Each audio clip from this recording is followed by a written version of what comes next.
Hi, and welcome to this Friday book review.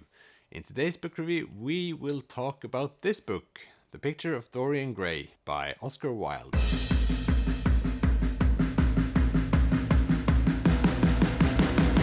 So, if someone could explain to me why there's a horse on the front cover, I will be grateful because I have no idea. This is, of course, the Norwegian versions. Maybe us Norwegians are special in some way, and that's why it's a horse there. But, please explain if you have any opinions. If you're new to this channel, I'm Øystein and I make these Friday book reviews because I want to read more and this is the way of me reading more. Today's book is of course a huge classic and it was released in 1890. The book was released through a monthly magazine in 1890-91 and many of the things in the book was seen as immoral content at the time and was censored in the magazine.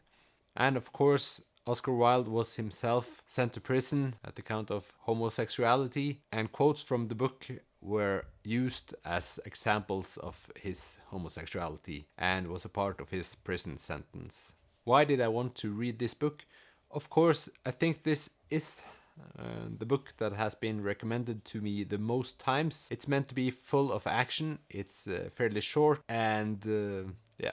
That should be enough to trigger my interest in the book. Many people, of course, have read this book, so many people could recommend this to me because they've themselves read it. Oscar Wilde is, of course, a very well-known writer and has delivered a lot of famous quotes over the years, and that also makes it very intriguing to read the book. I thought I'd share some of my favorite Oscar Wilde quotes before we get into the book. Anyone who lives within their means suffers from lack of imagination. Everything in moderation, including moderation. I'm not young enough to know everything. Maybe the most famous quote is, I have nothing to declare but my genius. So I don't know if these quotes are true or not, but they sure are fun. With these types of quotes, one would expect that the only novel Oscar Wilde wrote would be a fun one. So let's get to it.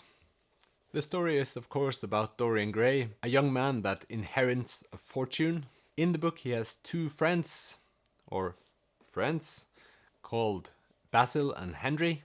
They sort of function like the angel and devil, where Basil is a painter and he paints the picture of Dorian Gray, and Henry is a rich acquaintance of the main character. When one day Basil paints the self-portrait of Dorian Gray, this is a picture that he's very satisfied with and sees this as his masterpiece. Dorian realizes that he'll never be as pretty as the picture ever again. He'll get old and ugly and that'll be the end of him.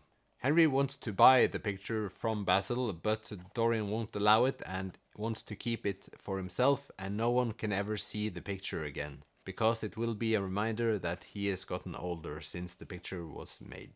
Or the painting, I should say. Why is it called the picture and not the painting of Dorian Gray, actually? Because the picture is sort of... I get it. Yeah.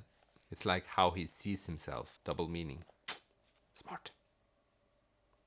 So what happens next is that Dorian Gray exchanges his soul for eternal youth. So while the picture will show him getting older, he himself will not age a bit. Throughout the book, it gets more and more intense and more action, and Dorian gets to be more and more of a prick. Some famous quotes from the book. You will never be fond of me. I represent to you all the sins you never had the courage to commit. Experience is merely the name men gave to their mistakes. You could say that if an extremely confident man or woman came out to do positive things, they would do a lot of good, but Dorian has only one focus, and that is himself. So some final thoughts. I really liked the book. It's about 300 pages. They went by quickly. Only one chapter I did not like, and that was chapter 11 for those who are interested. That was kind of a slow chapter and not a lot of action in that one. Very easy to follow the storyline and very clear storyline. It's not a complicated book to read and no especially difficult language. either. So in this manner, it's a real page turner because there's a lot of things happening and you want to get to the next page. I would recommend the book, but it's not the most exciting book I've ever read.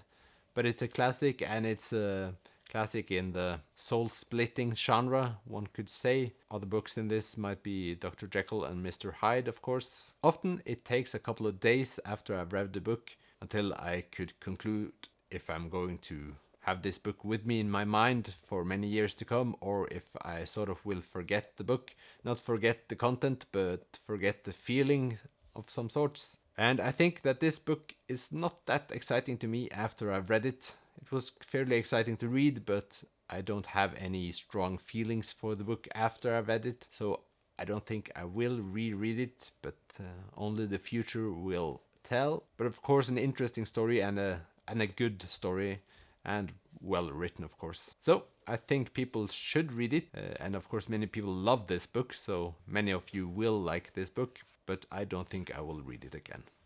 Thank you for watching this book review. If you like these reviews, please consider subscribing, and please comment below because I need suggestions for new books to read.